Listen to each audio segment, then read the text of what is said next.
أعوذ بالله من الشيطان الرجيم. بسم الله الرحمن الرحيم. يا أيها الذين آمنوا اتقوا الله حق تقاته ولا تموتن إلا وأنتم مسلمون واعتصموا بحبل الله جميعا ولا تفرقوا واذكروا نعمة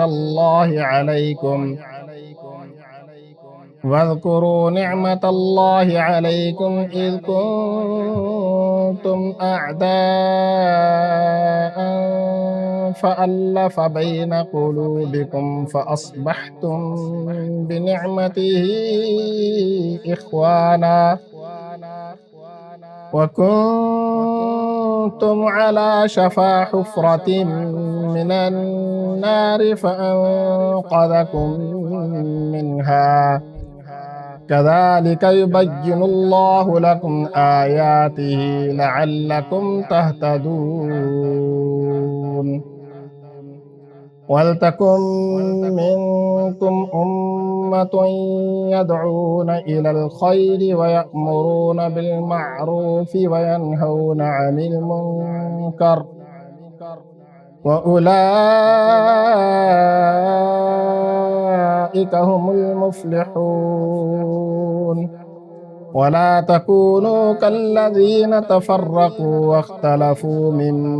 بعد ما جاءهم البينات وأولئك لهم عذاب عظيم صدق الله العظيم. یا ایھا الذین آمنوا، اے ایمان والو، اتقوا اللہ، اللہ سے ڈرو، حق تقاتہ، جیسا کہ اس سے ڈرنے کا حق ہے، ولا تموتن، اور تم ہرگز نہ مرنا، الا وانتم مسلمون، مگر اس حال میں کہ تم مسلمان ہو، واعتصموا بحبل اللہ، اللہ کی رسی کو مضبوطی سے تھام لو، جمیعاً، اکٹھے، ولا تفرقوا، اور تفرقہ مت ڈالو، واذکروا نعمت اللہ، اللہ کی نعمت کو یاد کرو، علیکم، جو تمہارے اوپر ہے، اذ کنتم اعداء، کہ جب تم آپس میں دشمن تھے، فألف بین قلوبکم، پس اس نے الفت ڈال دی تمہارے دلوں میں، فاصبحتم، پس تم نے صبح کی، بنعمتہ، اس کی نعمت کے ساتھ، اخوانا، اس حال میں کہ تم بھائی بھائی تھے، وَكُنْتُمْ عَلَى شَفَا حُفْرَةٍ مِّنَ النَّارِ، اور تم تھے کنارے پر گڑھے کے، من النار، آگ کے، فَأَنْقَذَكُمْ مِنْهَا، پس تمہیں بچایا اس سے، كَذَلِكَ يُبَيِّنُ اللَّهُ لَكُمْ آيَاتِهِ، اسی طرح اللہ تمہارے لیے اپنی آیات بیان کرتا ہے، لَعَلَّكُمْ تَهْتَدُونَ، تاکہ تم ہدایت پاؤ، وَلْتَكُمْ مِنْكُمْ، اور چاہیے کہ تم میں سے ہو، امتن، ایک گروہ، یدعون، جو بلاتا ہو، الی الخیر، نیکی کی طرف، ویأمرون بالمعروف، اور بھلائی کا حکم دیتا ہو، وینہون عن المنکر، اور برائی سے منع کرتا ہو،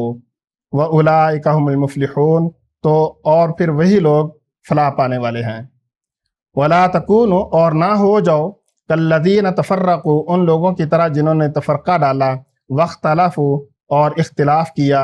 من بعد ما جاءہم البینات، اس کے بعد کہ ان کے پاس نشانیاں آ گئیں، وَأُولَئِكَ لَهُمْ عَذَابٌ عَظِيمٌ، اور وہی لوگ ہیں کہ ان کے لیے بڑا عذاب ہے۔ ہم نے پیچھے پڑھا کہ اوس اور خزرج جو ہیں وہ مسلمان ہو چکے تھے، اور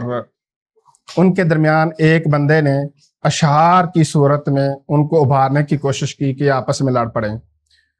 ان کو اصل میں یہ تھا کہ یہ دونوں آپس میں لڑا کرتے تھے تو ہمارے مفادات اس سے وابستہ تھے،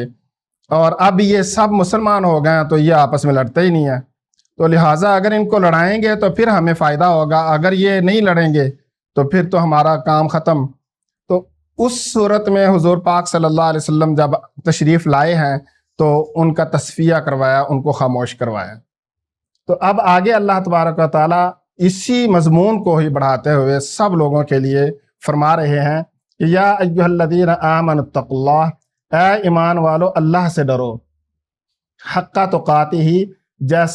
جیسا کہ اس سے ڈرنے کا حق ہے۔ تو اس آیت کے بارے میں بہت مختلف تفسیریں ہیں۔ یہاں پر فرمایا کہ حق تقاتہ ہی جو ہے، جس طرح اللہ سے ڈرنے کا حق ہے اس طرح ہر بندہ ڈر تو نہیں سکتا، یعنی کہ اس کا خوف بہت زیادہ ہونا چاہیے، لیکن ہر بندے کا مختلف ایمان ہوتا ہے، ہر بندے کا مختلف نوعیت ہوتی ہے، تو ہر بندہ اس حق تک تو نہیں پہنچ سکتا۔ تو اگر اس کو اس طرح مانا جائے تو پھر یہ تو فرض ہو گیا کہ ہر بندہ جو ہے وہ اللہ سے اس طرح ڈرے جیسے اللہ سے ڈرنے کا حق ہے۔ تو اس کا ایک تفسیر یہ کی گئی ہے کہ ایک دوسری سورۃ التغابن کے اندر 28ویں سپارے میں اللہ تبارک و تعالیٰ نے فرمایا فاتقوا اللہ ما استطعتم، کہ تم اللہ سے ڈرو جتنی تمہاری طاقت ہے۔ تو پھر یہ فرمایا کہ تم اللہ سے اس طرح ڈرو کہ جتنا اس سے ڈرنے کا حق ہے، اور دوسری جگہ پہ فرمایا کہ اتنا ڈرو جتنا تم ڈر سکتے ہو۔ تو مطلب یہ دونوں آیات آپس میں ملتی ہیں کہ یہاں تو حق کی بات فرما دی اور دوسری جگہ پر فرمایا کہ تم جتنا ڈر سکتے ہو، تو مطلب یہ کہ جتنا ڈر سکتے ہو نا وہی اس کا حق ہے۔ جتنا تم ڈر سکتے ہو، جتنی تمہارے اندر استطاعت ہے، جتنی طاقت ہے، جتنا ڈر سکتے ہو، جتنی تمہارے اندر وہ چیز پائی جاتی ہے، تو اس حساب سے ڈرنا تو وہی اس کا حق ہے کہ جتنا تم ڈر سکتے ہو اتنا ڈرو، وہی اللہ کا حق ہے کہ اس سے ڈرا جائے۔ ولا تموتن، اچھا اس میں دو علماء کے گروہ ہیں، ایک علماء ہیں متقدمین اور ایک علماء ہیں متاخرین۔ متقدمین کہتے ہیں جو پہلے والے علماء ہیں، جو حضور پاک صلی اللہ علیہ وسلم کے زمانے سے لے کر، اور ایک وہ علماء ہیں جو بعد میں، جیسے جب ہند و پاکستان ان علاقوں میں اسلام آیا یا افغانستان کے علاقوں میں اسلام آیا، تو یہ علماء متاخرین گنے جاتے ہیں۔ اور یہ علماء جو ہیں انہوں نے یہ تفسیر دی ہے کہ جتنا حق اللہ تبارک و تعالیٰ نے کسی کے اندر ڈالا ہے، مطلب جتنی اس کی استطاعت ہے اس کے مطابق ڈرنا۔ ورنہ علماء متقدمین جو ہیں وہ اس کو سمجھتے تھے کہ یہ آیت منسوخ ہے، یعنی اس آیت کی وجہ سے یہ آیت منسوخ ہے۔ تو اب جو یہ علماء متاخرین نے تفسیر کی ہے تو اس سے یہ پتہ چلتا ہے کہ یہ آیت منسوخ نہیں ہے، بلکہ یہ آپس میں ملتی ہیں، ایک جیسی آیات ہیں۔ تو اللہ کا حق اتنا ہے جتنا کوئی بندہ ڈر سکتا ہے،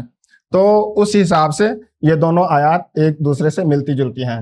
تو فرمایا ولا تموتن، اور تم ہرگز مت مرنا، الا مگر یہ کہ وانتم مسلمون، اس حال میں کہ تم مسلمان ہو، یعنی تم اللہ کے احکامات کو ماننے والے ہو۔ تو اس سے پتہ چلا کہ موت کا تو کسی کو پتہ نہیں ہے کہ موت کب آ جانی ہے۔ تو اللہ تبارک و تعالیٰ فرما رہے ہیں کہ تم اس حال میں مرنا کہ تم مسلمان ہو۔ تو مطلب صبح سے لے کے شام تک، شام سے لے کے صبح تک ہمیں اس بات کی فکر کرنی چاہیے کہ ہم مسلمان ہوں۔ اسی بات کا ہم نے پہلے سپارے کے اندر بھی پڑھا تھا کہ ہمیں تجدید ایمان کرتے رہنا چاہیے، اپنے ایمان کو بار بار دہراتے رہنا چاہیے، یعنی ایمان لے کر آنا، بار بار ایمان لے کر آنا۔ کہ بہت دفعہ اس طرح ہوتا ہے کہ ہم سے کچھ الفاظ ادا ہو گئے ہوتے ہیں جن کے اندر یا تو کوئی نہ کوئی شرکیہ الفاظ ہوتے ہیں، جن کے اندر کوئی نہ کوئی ایسی بات ہوتی ہے جس سے ہمارا ایمان ختم ہو جاتا ہے۔ تو پھر ہمیں کیا کرنا چاہیے کہ بار بار اسلام قبول کرنا، بار بار کلمہ توحید کو دہراتے رہنا۔ تو اس سے یہ ہوتا ہے کہ بندے کا ایمان واپس آ جاتا ہے، اور جس سے یہ ہوتا ہے کہ اگر موت آ جاتی ہے تو پھر انشاءاللہ اسلام کے اوپر موت آئے گی۔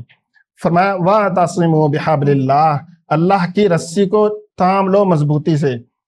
جمیعاً اکٹھے، وَلَا تَفَرَّقُوا، اور تم تفرقہ مت ڈالو۔ وَاعْتَصِمُوا بِحَبْلِ اللَّهِ، تم اللہ کی رسی کو مضبوطی سے تھام لو۔ تو اللہ کی رسی کیا چیز ہے؟ اس بارے میں ایک حدیث میں حضور پاک صلی اللہ علیہ وسلم نے فرمایا تَرَكْتُ فِيكُمْ أَمْرَيْنِ، کہ میں نے تمہارے اندر دو چیزیں چھوڑی ہیں، ایک کتاب اللہ اور دوسری سنت رسول ہی، کہ کتاب اللہ ہے اور اس کے رسول کی سنت، ان دونوں چیزوں کو مضبوطی سے تھامنا۔ سب سے پہلی بات تو یہ ہے کہ قرآن مجید جو ہے اس کو سیکھنا، سکھانا اور اس پر عمل کرنا، یہ 3 کام ہیں۔ یعنی خود اچھے سے سیکھنا اور پھر اس کو اچھے سے دوسروں کو سکھانا۔ اس بات کا اہتمام سارے صحابہ کرام رضی اللہ عنہم کیا کرتے تھے، اور یہ 1750-60 تک یہ ہر قسم کے نصاب میں شامل رہا ہے، قرآن مجید کو سیکھنا اور سکھانا۔ اور سارے جو اولیاء اللہ تھے، جتنے بھی بزرگان دین تھے، یہ سب کے سب کیا کرتے تھے؟ قرآن مجید کو اپنے بچوں کو سکھاتے تھے، اور پھر وہ آگے ان کے بچے جو تھے وہ آگے سکھاتے تھے لوگوں کو، اور یہ ہمیشہ جاری رہا ہے۔ تو اس کے بعد جب انگریز کی حکومت یہاں پر آئی ہے، تو اس وقت کے بعد جو ہے ہمارے نصاب کو تبدیل کیا گیا اور قرآن مجید کو نکال دیا گیا۔ ابھی بھی انگریزی زبان کو ہم سب سے زیادہ پریفرنس دیتے ہیں، اور اردو اور ان چیزوں کو، حالانکہ ہمارے بزرگوں نے ہندی اور اردو کے اوپر لڑائی کی ہے کہ ہمارے علاقے کے اندر ہندی کو رائج نہیں کیا جا سکتا، اردو کو رائج کیا جا سکتا ہے۔ کیوں؟ کہ اردو جو رسم الخط ہے وہ اس قرآن مجید سے ملتا جلتا ہے، عربی کے ساتھ ملتا جلتا ہے، تو اردو پڑھائی جا سکتی ہے یہاں پر، فارسی پڑھائی جا سکتی ہے یہاں پر، ہندی نہیں پڑھائی جا سکتی۔ تو ہم لوگ جو ہیں انگلش کو لے کے بیٹھ گئے ہیں، یعنی انگلش رسم الخط جو ہے، جو وہ جانتا ہے وہ قرآن مجید اس کے لیے پڑھنا بڑا مشکل ہے۔ اسی طرح جو یہ انگلش کو پڑھتا ہے اس کے لیے اردو پڑھنا مشکل ہے۔ تو جب یہ چیزیں ہوں گی تو پھر قرآن مجید جب پڑھنا مشکل ہو جائے گا، تو اگلی نسلوں میں جا کر ہمارے جو بچے ہیں یا ان کے بچے ہیں، ان کو قرآن مجید سے بالکل کوئی تعلق نہیں رہے گا۔ اس لیے ہمیں اس بات کی فکر کرنی چاہیے، اور میں نے بہت دفعہ یہ چیز دیکھی ہے کہ لوگ اپنے بچوں کو قرآن مجید صرف اس لیے پڑھاتے ہیں کہ جب وہ بچے بڑے ہوں گے تو ہم کسی کو بتا سکے کہ اس نے قرآن مجید پڑھا ہے، اور اس بات کا کبھی اہتمام نہیں کیا جاتا کہ بہترین قرآن مجید پڑھنے والے ہوں۔ بہترین قرآن مجید پڑھنے کے لیے بہترین اساتذہ ڈھونڈنے پڑیں گے، اور اس بات کے لیے ہمارے پاس ٹائم نہیں ہوتا کہ قرآن مجید ہمارے بچے بہترین پڑھنے والے ہوں۔ تو اس کے لیے ہمارے پاس ٹائم نہیں ہے کہ ہم اس کے لیے سرچ کریں، کہیں سے ڈھونڈیں اچھے استاد کہاں پہ ہیں، اور اس کے لیے ہم کوشش بھی نہیں کرتے۔ تو یہی وجہ ہے کہ جب اگر ہم اس طرح چھوڑ دیں گے قرآن مجید کو، تو پھر ہم اور ہمارے بچے اور ان کے بچے بالکل قرآن مجید سے دور ہو جائیں گے، اور قرآن مجید کو پڑھنا پڑھانا پہلے ہی بہت کم ہو چکا ہے۔ تو فرمایا کہ تم اللہ کی رسی قرآن مجید کو اور پھر سنت رسول اس کے بعد آ جاتی ہے، ان چیزوں کو مضبوطی سے تھامو، ولا تفرقوا، اور آپس میں مت لڑو، واذکروا نعمت اللہ علیکم، اس اللہ کی نعمت کو یاد کرو جو تمہارے اوپر ہے۔ وہ کیا ہے؟ اذ کنتم اعداء، تم آپس میں کیا تھے؟ دشمن تھے۔ اعداء عدو کی جمع ہے، اور مطلب تم آپس میں دشمن تھے، وہ لڑائی ہو رہی تھی اوس اور خزرج کی، تو ان کو آپس میں بھڑکایا جا رہا تھا لڑنے کے لیے۔ تو وہاں پر اللہ تبارک و تعالیٰ نے فرمایا کہ تم اس بات کو یاد کرو کہ جب تم ایک دوسرے سے لڑتے تھے، ایک دوسرے کو مارتے تھے، اور اب اللہ نے یہ تمہارے اوپر نعمت اتاری ہے کہ اذ کنتم اعداء، جب تم آپس میں دشمن تھے، فألف بین قلوبکم، اس نے الفت ڈال دی تمہارے دلوں کے اندر، فاصبحتم بنعمتہ اخوانا، اور اس کی نعمت کی وجہ سے تم آپس میں کیا ہوئے ہو؟ بھائی بھائی ہو گئے ہو، آپس میں اکٹھے ہو گئے ہو۔ تو اسی طرح حضور پاک صلی اللہ علیہ وسلم نے جو انصار تھے اور جو مہاجرین تھے، ان کو بھی آپس میں بھائی بھائی بنایا، اور وہ بھی ہمیشہ کے لیے بھائی بھائی بن گئے، اور یہاں تک کہ انہوں نے اپنی جائیدادوں میں سے حصے بھی ان کو دے دیا اپنے بھائیوں کو، کہ بھائی کا جو حصہ ہوتا ہے اس حساب سے میں اپنی جائیداد میں سے حصہ دوں گا۔ تو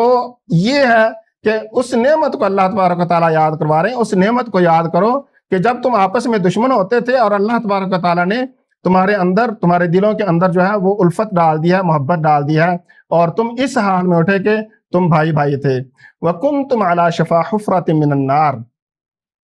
اور تم تھے کنارے پر گڑھے کے جو آگ کا گڑھا تھا۔ اب یہ لفظ ہے شفا، شفا شین کے اوپر زبر ہے، اس کا مطلب ہوتا ہے کنارہ، اور شین کے نیچے زیر ہو تو اس کا مطلب ہوتا ہے شفا، مطلب تندرستی۔ اگر ہم جب دعا کرتے ہیں تو ہم اس بات کو نہیں جانتے ہوتے کہ شفا کہنا شفا کہنا ہے، ایک جیسا لگتا ہے، تو ہمیں جب دعا کرنی ہے تو شفا، شفا کہنا، شفا نہیں کہنا۔ شفا مطلب تندرستی، یا اللہ ہمیں شفا عطا فرما، ہمیں یہ نہیں کہنا یا اللہ ہمیں شفا عطا فرما۔ شفا مطلب کنارہ، تو مطلب کنارہ لگا دے نہیں، ہم نے یہ دعا مانگنی ہے، یا اللہ ہمیں شفا عطا فرما، تندرستی عطا فرما۔ بہتر تو یہی ہے کہ ہم اردو میں دعا مانگیں، اردو کا لفظ تندرستی، صحت، یہ الفاظ ادا کرنے چاہیے۔ تو علی شفا،